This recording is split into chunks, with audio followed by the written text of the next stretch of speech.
Good morning po mga bayan, Happy New Year po sa lahat. Latest update ngayong araw, Lunes, January 5, 2026 dito po sa MRT-7 Depot at mismong naantala noong dahil sa right of way, yung mismong Tala Station mga kabayan.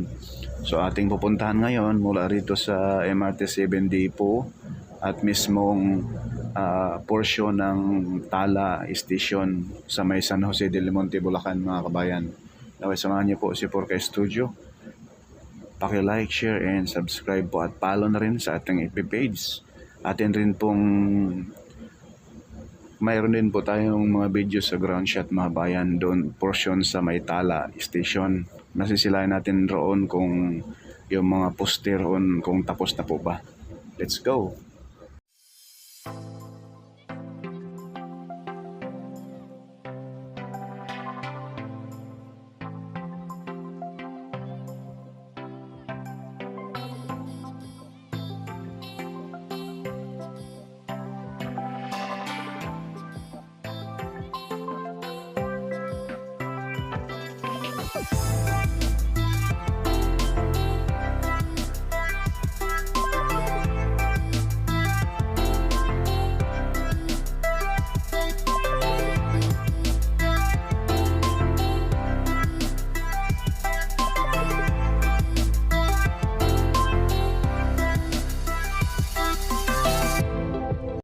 Masilayan po natin yung baba mga kabayan.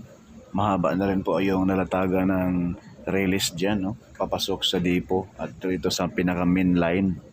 Wow, ang laki ng progress ngayon dito sa MRT-7 Depot mga kabayan.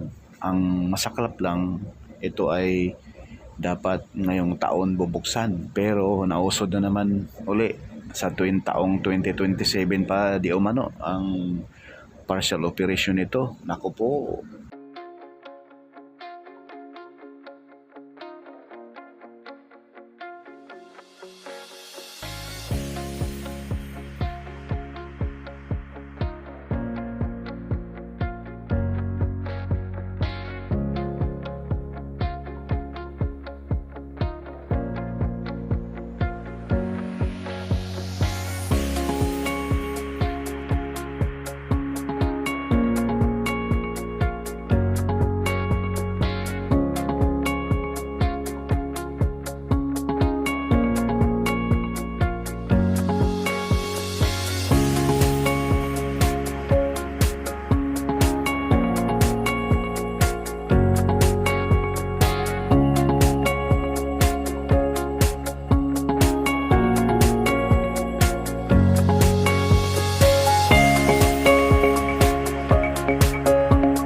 So ito na po mga kabayan yung Tala Station.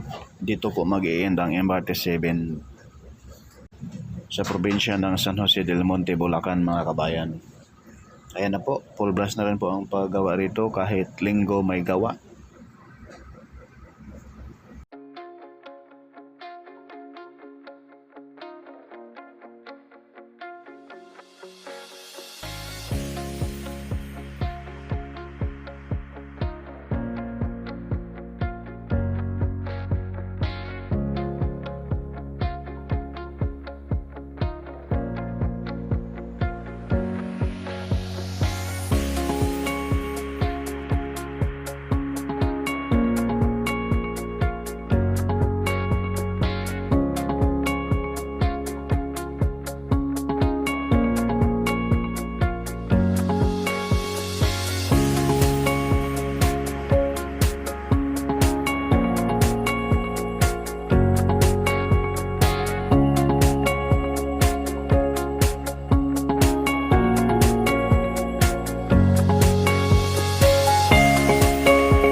So masisilayan natin rito mga bayan sa halos tapat rito sa Tala Station dito sa San Jose del Monte, Bulacan ay may mga poste na, tapos na. Dati hinuhukay pa lang yan mga kabayan.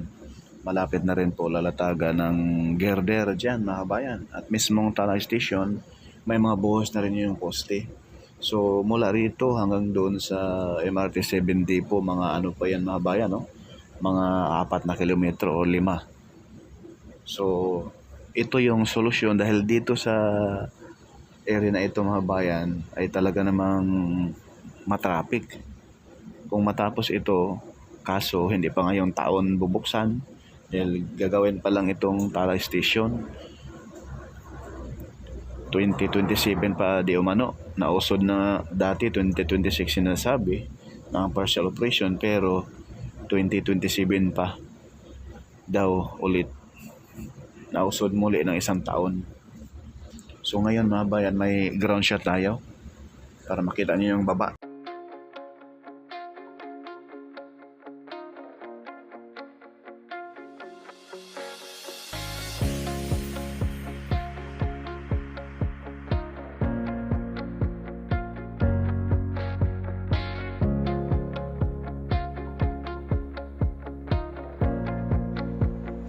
Kaya matraffic dito sa portion na ito dahil sa may mga heavy equipment pa mga kabayan nasa gitna. Yung gilid may mga malalaking tubo pa, no?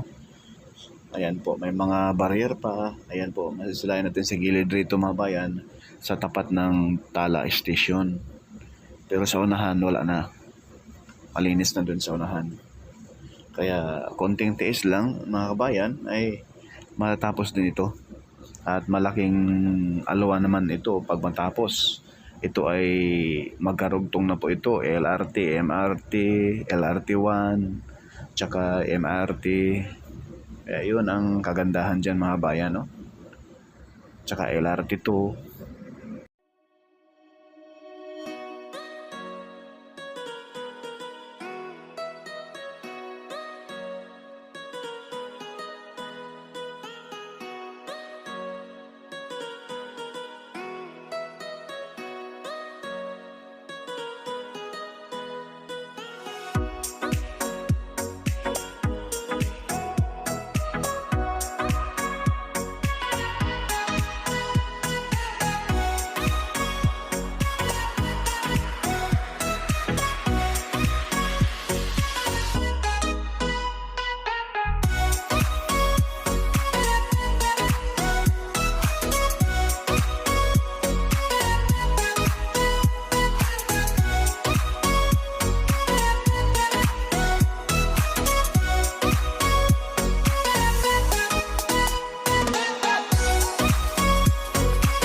Diyan sa unahan mga kabayan, may mga girder na siya.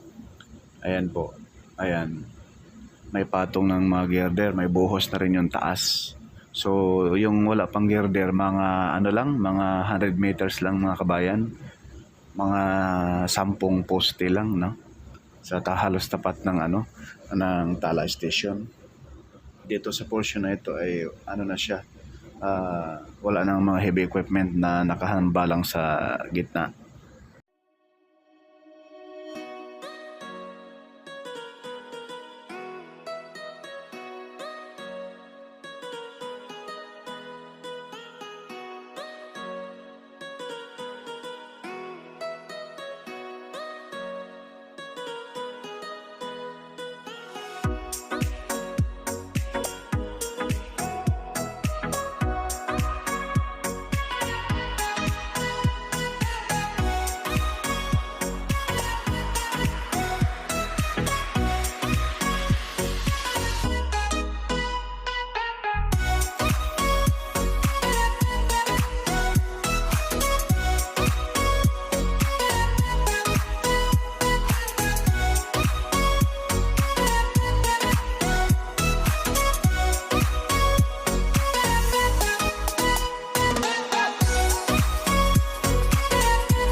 Dito na po tayo mga bayan sa Sacred Heart Station sa mismong depot. Yan sa unahan mga bayan. Ito na po yung depot sa bandang kaliwa natin. At ito na po yung Sacred Heart Station. Ayan po, may mga dambuhalang rebars na po yan dyan mga bayan. Ayan po yung building station, pinaka-station sa gawing kanan natin. Ayan po, ayan ang building na yan mga bayan sa right side natin. Dito na po ito sa depot ng MRT7, yung Sacred Heart Station.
So yung station na ito mga bayan, pag hindi tayo nagkakamali ay ito yung Mindanao Avenue Station, no? Sa may SM Fairview malapit, pangalawa, kasunod. So yan lang po muna mga bayan yung ating update rito sa MRT 7 Depot at Tala Station. Maraming salamat and God